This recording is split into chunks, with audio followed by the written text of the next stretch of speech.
Well, happy Sabbath to everyone. Okay.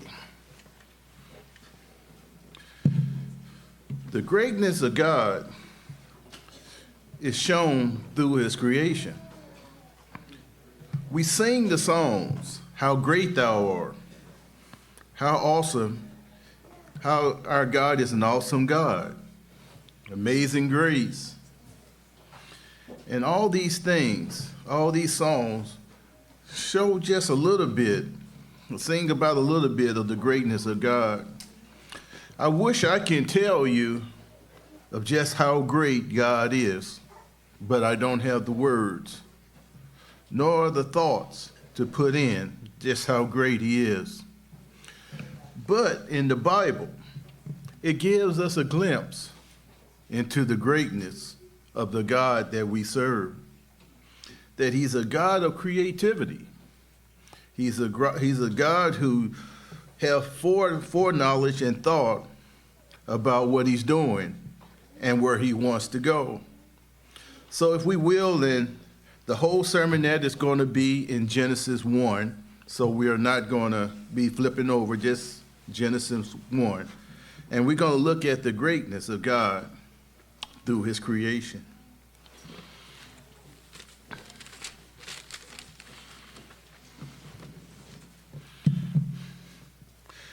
In the beginning, God created the heavens and the earth. The earth was without form and void, and darkness was on the face of the deep. And the Spirit of God was hovering over the face of the waters. Then God said, "Let there be light," and there was light. And God saw the light, that it was good. And God divided the light from the darkness. God called the light day, and the darkness he called night. So the evening and the morning were the first day. So the first day, God divided darkness, light from darkness. And that was the start of the new renovation of a planet that has become dead. And so he goes on a little bit. So then that was the first day. He brought light. Then God said, "Let there be a firmament in the midst of the waters, and let it divide the waters from the waters." Thus God made the firmament and divided the waters which was under the firmament from the waters which were above the firmament. And it was so. And God called the firmament heavens. And so the evening and the morning were the second day. And so on the second day, God started what would become a point in which he is now starting to make the earth conducive for life. And so on the second day, he made the atmosphere that we would have oxygen, that we would have space, and we would have air to breathe. But then he would go on a little bit further, and then God, in verse 9, said, "Let the waters under the heavens be gathered together into one place, and let the dry land appear." And it was so.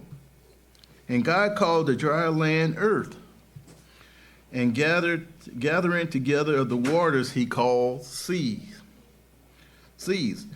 And God saw that it was good.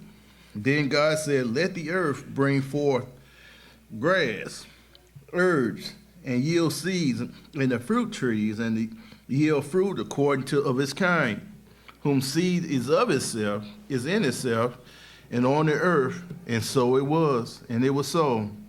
And the earth brought forth grass, herbs that yield seeds according of its kind, and the trees they yield fruit, whom seeds is in itself according to its kind. And God saw it was good.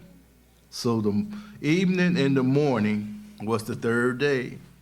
And so now God, in his great creative plan, is putting into place what he is now putting in place is he's now putting in that he's going to make the earth be able to sustain life.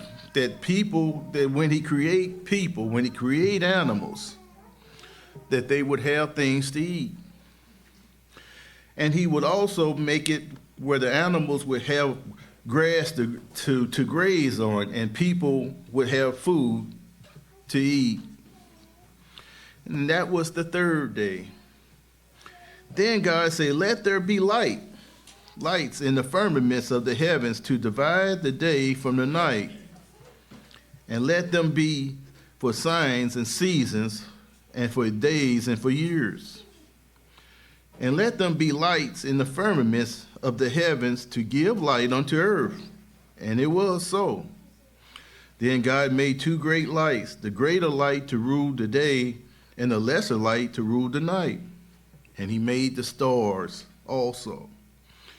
God set them in the firmaments of the heavens to give light unto earth, and to rule over the day and over the night, and to divide the light from darkness. And God saw it was good. So the evening and the morning was the fourth day. And so our great God, through his creative plan, is still at work. He's making light. And the light would not only give people sight to see, but it was also bring down ultraviolet lights to cause everything that he planted to grow. And it also gives us why we're here today. We are here today because we are able to count days. We're able to count time based on the fact that God has caused this here principle to be put into force. We can now know the Sabbaths, the Sabbaths, and the annual Sabbaths. We know that the Feast of Tabernacles is coming. We know that trumpets and the Day of Atonement is ahead, and we can calculate our days according to the principles that God had put in place on this day. And that was the fourth day. And so let's move a little bit further. And then God said, let the waters abound.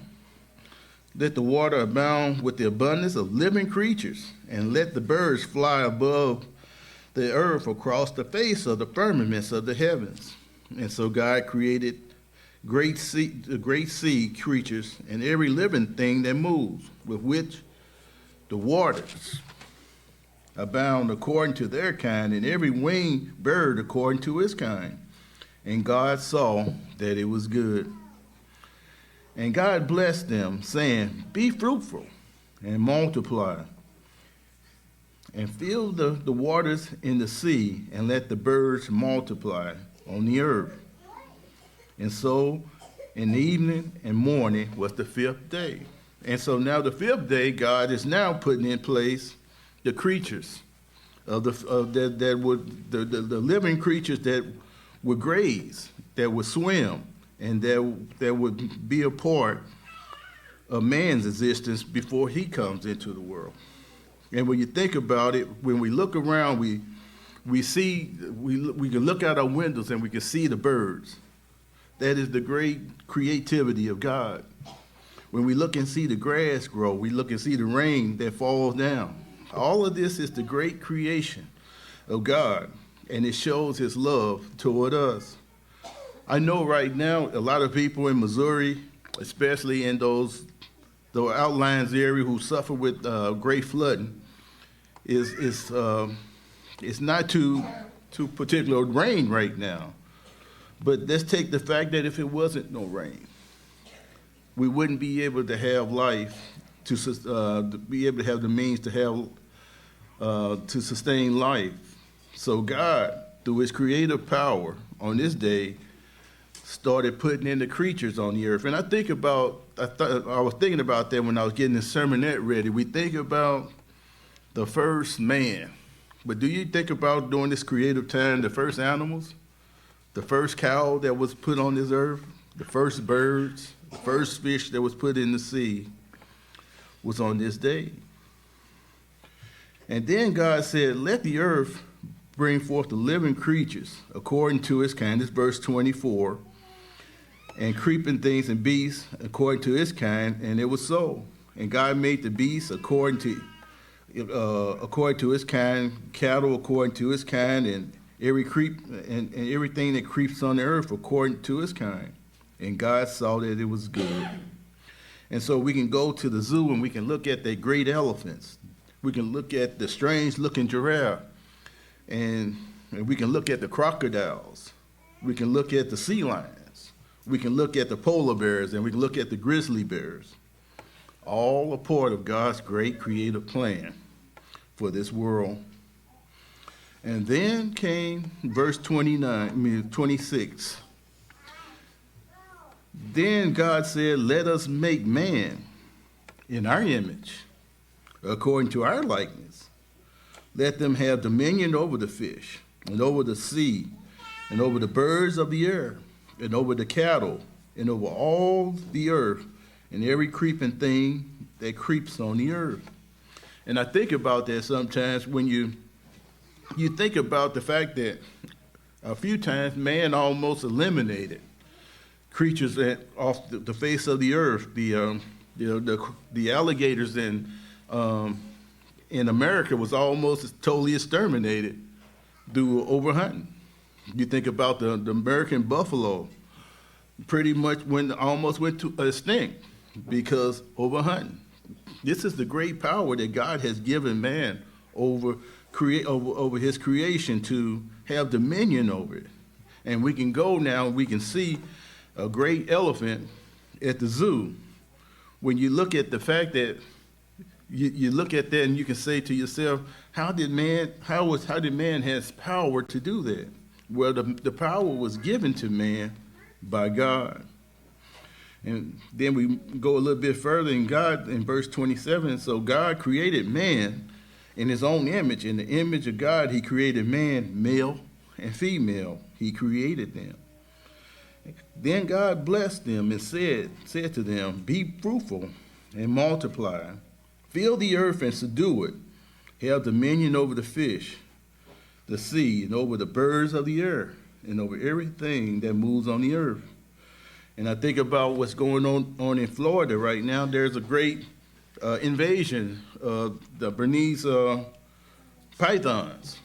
And it shows that man has his limits also over dominion, because they're trying to rid themselves of these pythons, and these pythons can lay hundreds of eggs a couple times a year, I think, and they find that they're having problems to dealing with that.